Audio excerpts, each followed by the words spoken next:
The ultimate goal is to teach it how to look at the animals and predict longevity. That's where we really want to go.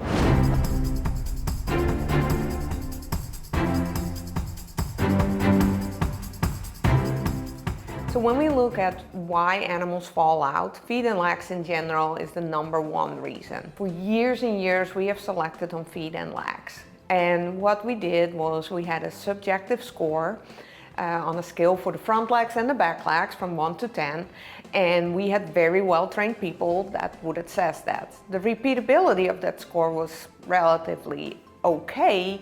However, you can imagine if you've scored 100 animals, that the 101 becomes a bit more difficult to score. We want to go to a digital prediction of longevity.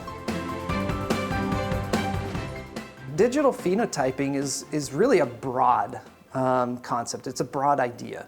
It has a great opportunity to impact the entire pork industry. Our digital phenotyping or our digital technologies allows us for having a more accurate estimate every single time we measure it. So the digital structure EVV, it's a genetic prediction of that animal's underlying genes that associate it with a better structure. It would predict not only what that animal has, but also what it can pass on to the next generation. And today that's about a 3x improvement in terms of how we assess and quantify genetic potential. We increase the heritability because your measurement becomes more accurate. It's almost all of a sudden you turn a light on in a room and you see where those little Lego pieces are. By having lots and lots of data on animals and on their siblings and on their family, we can make better, well-informed decisions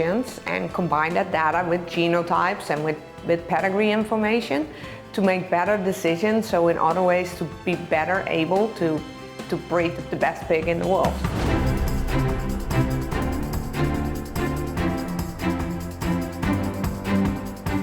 You know, you're putting money, investing money into the development of gilts.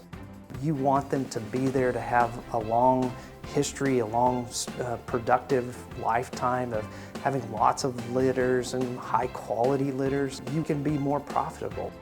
Whatever we do, whatever we focus on, the end goal is on our customers. And I think we are just at the beginning with our cameras, because right now we're just translating a subjective score and an objective score. But imagine if we could select against undesirable behavior, farrowing length, mothering ability, how quickly the piglet is on the udder.